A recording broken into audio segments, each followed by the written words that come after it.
Hello there. Today I have a wonderful thing to share with you. It's all about a balance. Yeah, how to draw a balance in your life. Balance between two opposites all the time. On one side you got a home, on the other side you got work. Quite often the balance is lost. You know something? Life is a seesaw. I wrote a poetry long ago. Life is a seesaw. Let me give you some opening from this. Okay, here it is. Life is a game of seesaw. Between up and down, fall and crown, a balance you must draw. There are two integral parts, black or white, wrong or right, but you got to play smart. Yes, in the seesaw of life, you got to play smart. You got to be in the balance. You got to be in the fulcrum. You know something? Some wonderful thing happened by the close of the last century.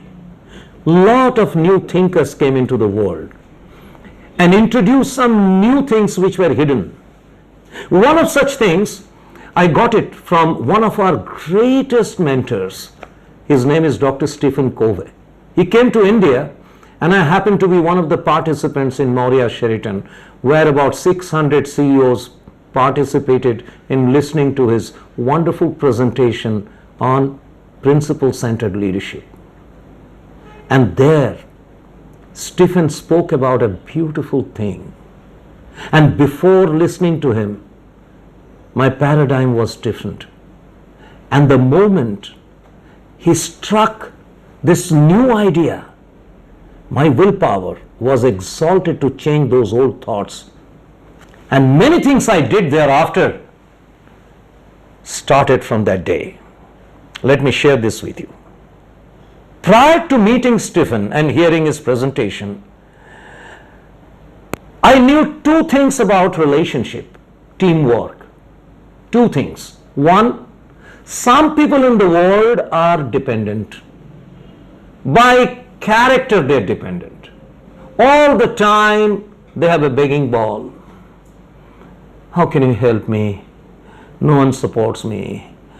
Leaning on others and always depending on others. Nobody liked them. Neither I did, nor you do.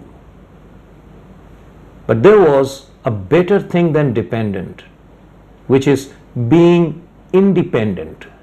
Since childhood, my parents, teachers, school, college, everyone told me to be independent in life. So I considered it to be the greatest value.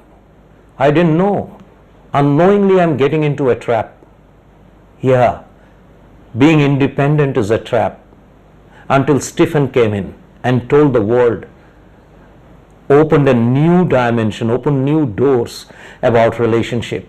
And beautiful things are happening in the corporate world. Productivity has gone up. Fortune 500 companies have made a lot of money. New things are happening, and that's the culture today. Although most of the people have not picked it up. I'll come to what Stephen said a little later, but let me spend a little time between dependent and independent. Dependent. I use this repeatedly only to make you feel within you. What is happening in your mind when you hear this word dependent? Dependent. Feel for a while that you are dependent. You are not, but just feel for a while that you are dependent. What's your energy level? High or low? Low, of course, because you are sucking other people's energy. And such dependent people exist in the world by sucking other people's energy. And in the process, they steal the energy of others. And they sustain themselves.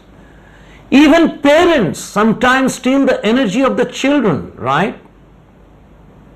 Husband steals the energy of a wife. Wife steals the energy of husband. There is always energy stealing, drama going on. I learned this from a great book called The Celestian Prophecy, which talks quite a lot about this drama.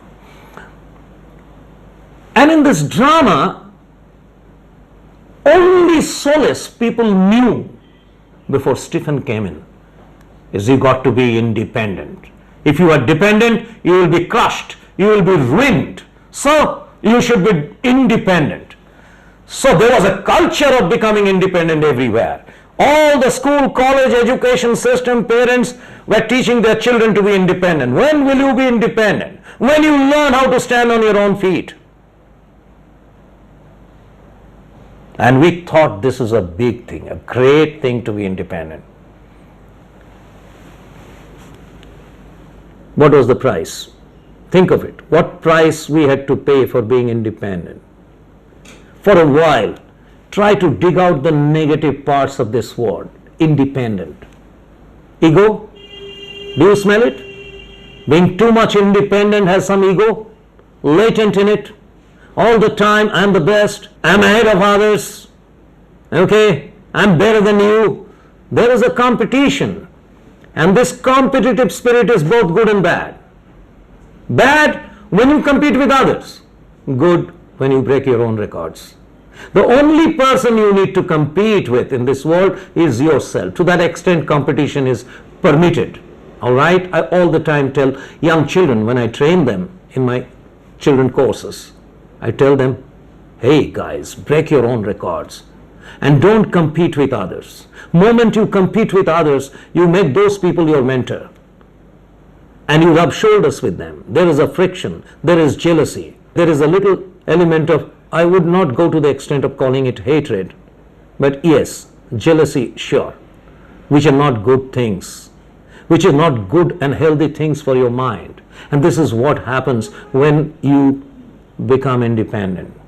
You try to stand ahead of others. In the process, you buy animosity. Thanks to your televisions, and thanks to the advertising agencies, and thanks to the advertising campaigns of various products, they are stimulating this. They are working on this psychology of people, on this secret greed in the minds of the people. Someone comes and says, neighbor's envy, owner's pride. Okay, so you arouse that animosity, you arouse that jealousy as if it is a very good thing, and we like that slogan, and then we buy an Onida TV, right? Alternatively, someone comes and says, why are you so satisfied? Why do not you ask for more? In the process, the fellow goes in the trap.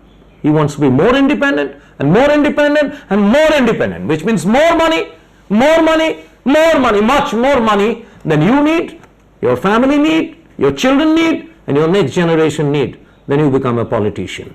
The moment you get a ticket, 10 generations are looked after very well. And that's the name of independence. That's a trap. Till the time I attended that wonderful presentation of Dr. Stephen Covey, I was in the trap. The sole goal of my life was independent. And in the process, till year 2000, I ran my business in an independent way. I grew. Really, I grew. I made a big company. I had a lot of money. I created a lot of people to work for me. Okay, it was an aircraft with many machines, right? We were doing very well. But subtly, somewhere in the back of my mind, I didn't care for people. I said, yeah, I am good enough. I can do it all by myself. In the process, I neglected other people. In the process, in my behavior, there was an element of arrogance which I picked up, which is a very dangerous thing. And I had to pay a heavy price, very heavy price. From a position on the top, I fell to the ground, almost crushed, overnight. In the morning, I was rich. In the evening, I was a pauper. It was a complete bankruptcy. I had it once or twice in my life, not so many times. Okay, unfortunately. Yeah, don't you know, great people have been bankrupt many times. I heard that Surikiro Honda got bankrupt thrice. I do not exactly know. I heard that Walt Disney got bankrupt many times.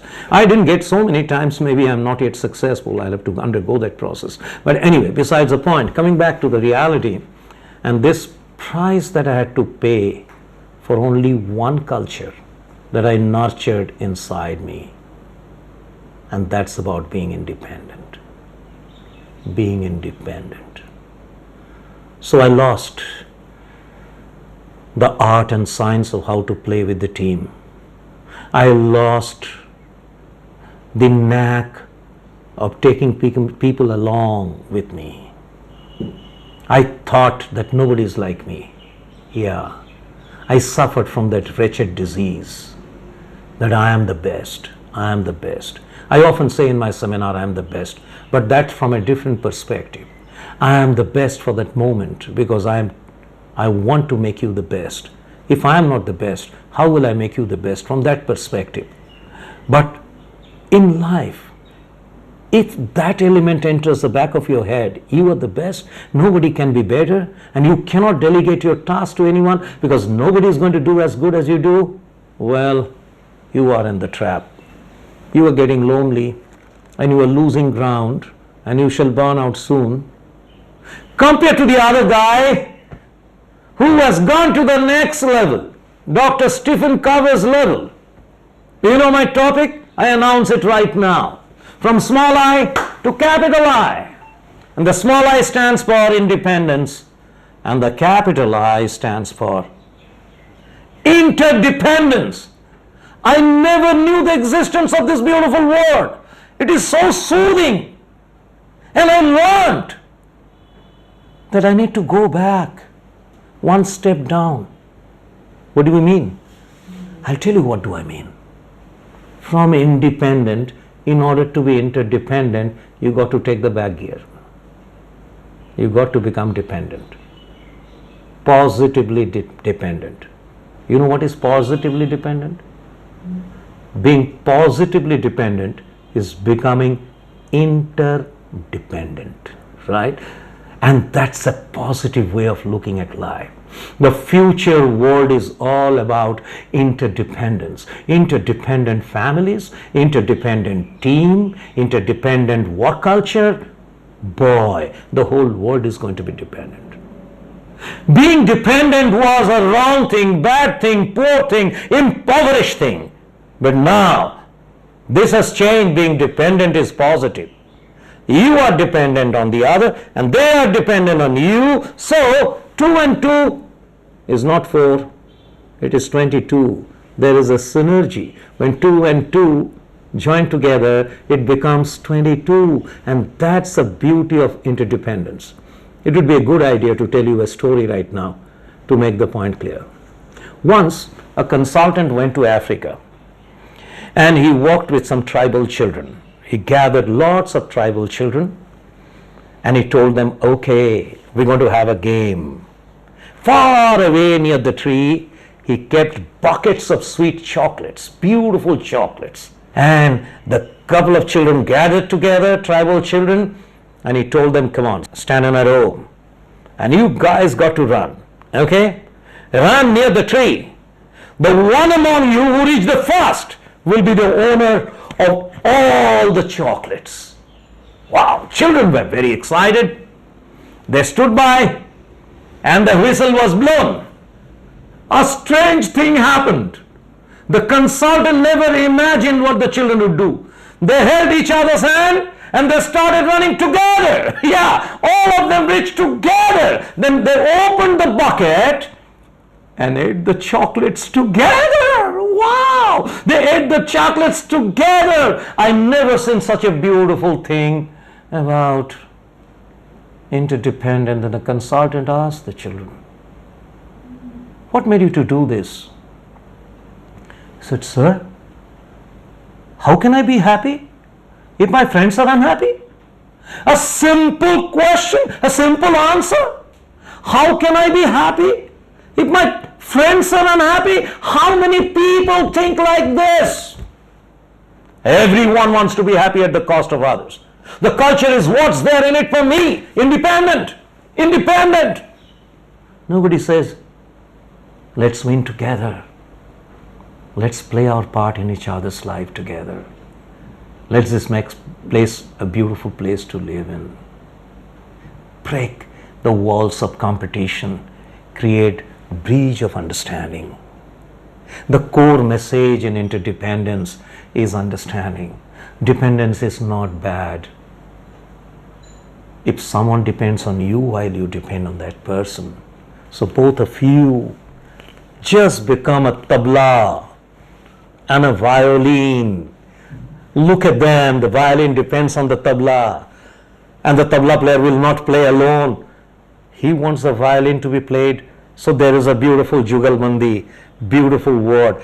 If anyone wants me to translate this beautiful word interdependence, philosophically I will say, the best translation of that word is jugalbandi, and the life will be a beautiful place then. To end, I will tell you another story, to just tell you how one can be interdependent and what it takes for one to be interdependent. This story is about Sudhir. Sudhir was a blind man.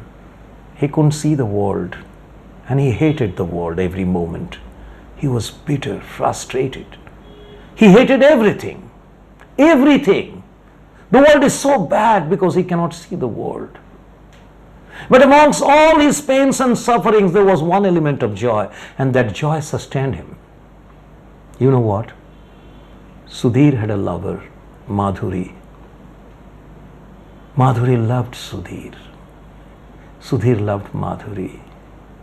And every evening at 5 o'clock, both of them will go to the park, sit together, spend some wonderful time. In the whole day, in the whole world, Sudhir had only one light of hope, Madhuri. And the only time was that from 5 to 6, 1 hour. And for that 1 hour, he lived his life.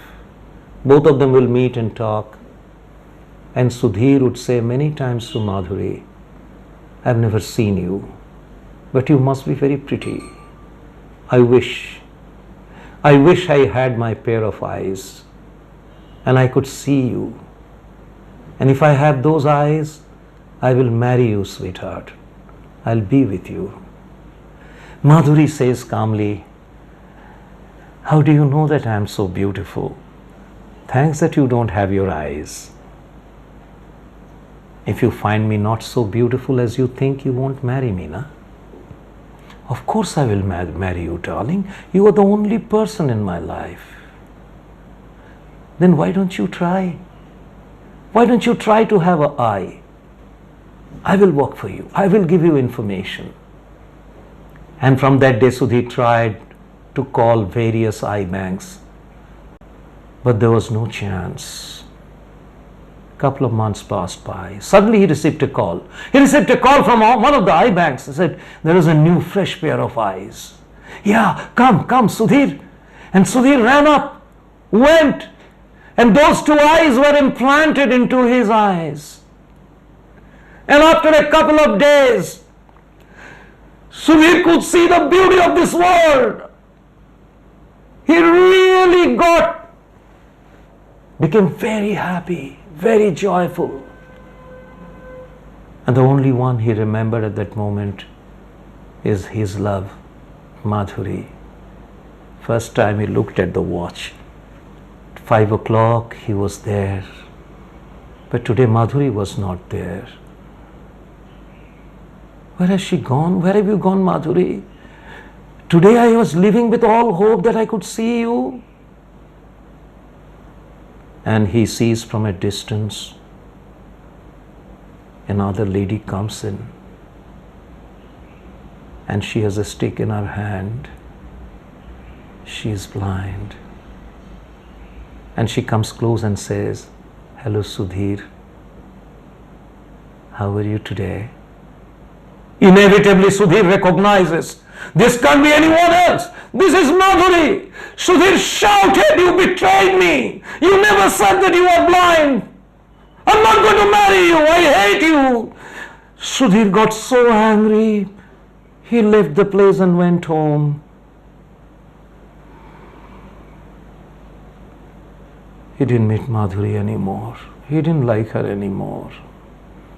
The month passes by. And then one day he gets a letter. And the letter reads like this. Sudhir, my dearest, I have gone far away because you hate me. I will never come to darken your beautiful life, which is filled with light today.